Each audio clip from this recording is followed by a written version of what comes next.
Scorpio, I am Anisha. To know more about my work, you may visit my website www.tarotbyanisha.com. For those of you who are seeking deeper clarity in your personal lives or in your careers, for a personal consultation, you may write to me at tarotbyanisha@gmail.com. Do remember to subscribe, like and share my video. I will greatly appreciate it. Scorpios, we begin the month with a Mars retrograde that carries on being there till about end of June, that is till about 29th, and it's been retrograde since the last 2.5 months. The good news, of course, is that we have Sun, Venus and Moon that are going to be lighting up for you. Now this Mars retrograde has been happening for you in your house of self, and this is a time where there is a lot of evaluation that could have been going on for you. And it's a time where it's a good time to be working on anger, Scorpios. It's a time to be evaluating yourself, your goals, what it is that you want out of life, how it is that you perceive yourself, how it is that you want people to perceive you. The main core of a Mars retrograde for you is also impatience, Scorpios. It's a time wherein that either there is a lot of restlessness to get things done too fast, or there is on the other extreme a sense of complacency that it can get done when kingdom come. You need to understand that everyone is in the same boat. So if you risk confrontation in order to hurry things up, or even injury, if you push too much without looking carefully where you are and what it is up or who it is up that you're against, you need to keep in mind that slow and steady wins the race. However, on the extreme side, for those of you who are still in the complete complacent mode, it's really a time to be sort of just rewiring yourself a little bit and getting yourself out of that, whether it is a rut or it's just a sort of when you're sitting back and letting things happen. That said, frustration and anger are two things during this retrograde, and we have another month that is till about end of June as well that you could work on these things. Sun and Venus are there in your house of intimacy and shared resources, and on the 4th we have a new moon as well over here.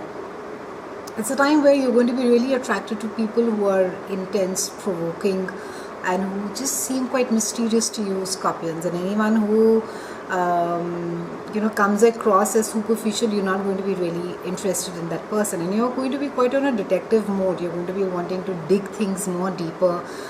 You could be I think a lot of you are just on a very investigative mode right now. You really want to know how does this work. So even if it has to do with people, you could get quite irritatingly inquisitive and really get under the skin to really know what makes this person tick. However, in your quest of trying to sort of know more and satisfy your curiosity, ensure that you really don't end up offending people. However, for those of you who are seeking knowledge, who are seeking to expand their mind, it's a brilliant time because your mind is really working like a sponge right now.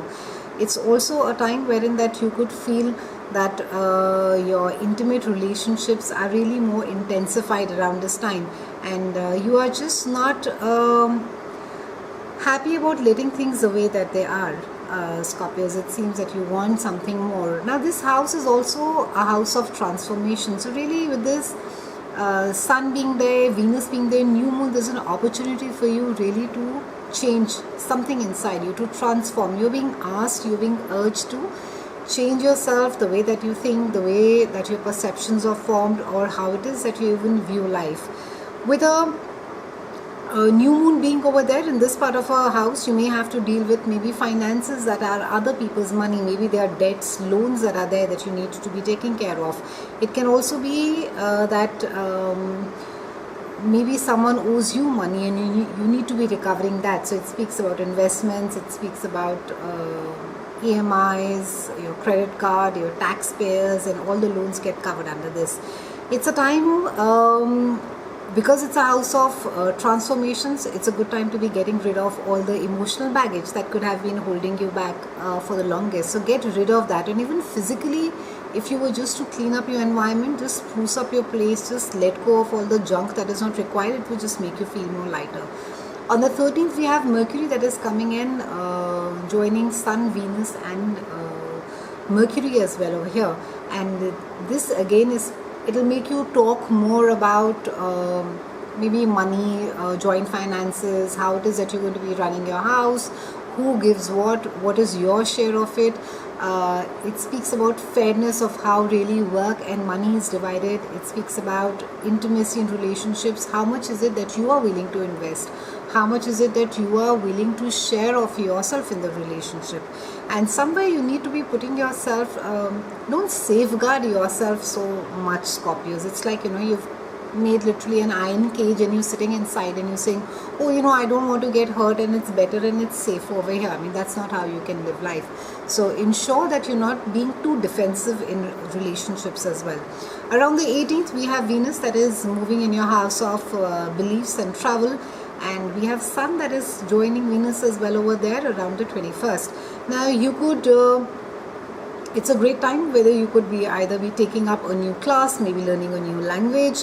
You could meet someone interesting over here. It could be, maybe it can be philosophy, it can be, and even in esoteric, music, doesn't have to be really a particularly a formal kind of a course. It can be something that you're passionate about and you go and you learn about it. And you're going to be finding greatest pleasure in expanding your mind and having new experiences that allow you to learn and teach others what you have learned. And it's a good time for reading, for writing and speaking as well. Around the 20th, we have a full moon that is there in your house of earned income and self-worth. And you have Saturn that has been squaring this for the last year and a half, and it carries on. Saturn squares this particular house as well till end of 2017.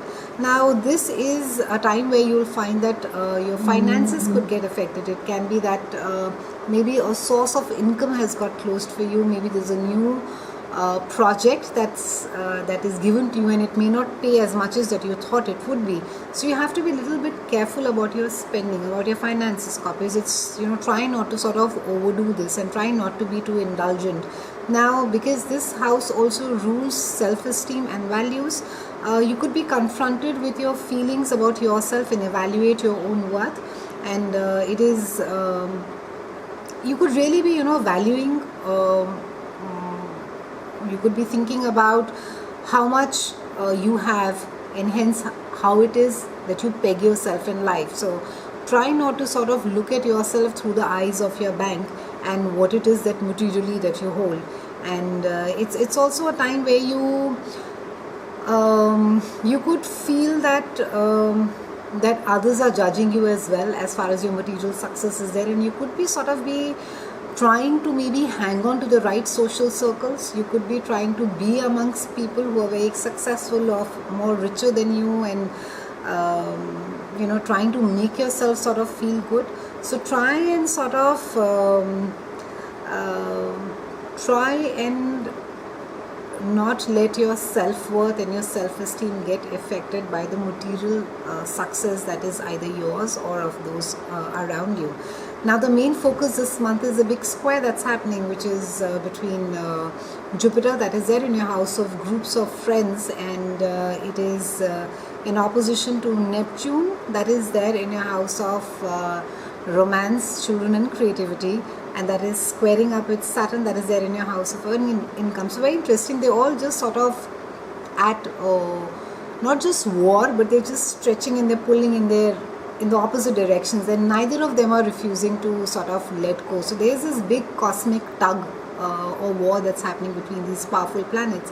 I would still put a lot of focus on Jupiter because it's all about expansion and he's a great giver, and he's there in your house of groups of people, friends who have similar goals, similar outlook. So it can be a time where you could be broadening your friend circle. It can be that some good news, networking comes through out of your circle of friends.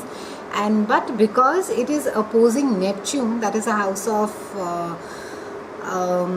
delusions, it's it's very dreamlike quality. Neptune is it's nothing concrete that is there. It can bring about a haze, though of course it's highly inspiring, and you get really, really creative when Neptune comes in this house. But because Jupiter is opposing Neptune, that is that it's asking you somewhere to be realistic as far as relationships are concerned, not to idolize relationships a lot, and not also to have a really idealistic view as far as friendships are concerned. I mean, why is it that you would ask anyone to subscribe to your book of values or philosophies, Scorpio? So you need to be keeping that in mind, that it's all right for people to be having their own theories. It doesn't make them bad friends or good friends, or even people whom you shouldn't hang around or you should hang around with. I think there has to be a lot of acceptance of accepting friends and people with different ideologies, philosophies, and embracing that along with yours. And we have, of course, Neptune that is frowning at Saturn that is there in your house of earned income. So it is really speaking of a time when Saturn loves effort. Saturn loves work, and it's a time wherein that money is only going to come to you when you're really going to be working hard. So really, you can't be sitting back and saying that, I'm going to let this all play out and it'll all sort of work out for you. So try and sort of, because the resources are there with Jupiter being there, and the opportunities are there of having your dreams being literally coming true, Scorpios. You just need to be sort of aligning yourself and just getting more disciplined with it. It's been a pleasure speaking with you, Scorpios. A quick reminder for those of you who are seeking clarity in your personal lives and careers. For a personal consultation, write to me at tarotbyanisha@gmail.com. Please do remember to subscribe, like, and share my videos. I'll see you again next month, and thank you so much for watching.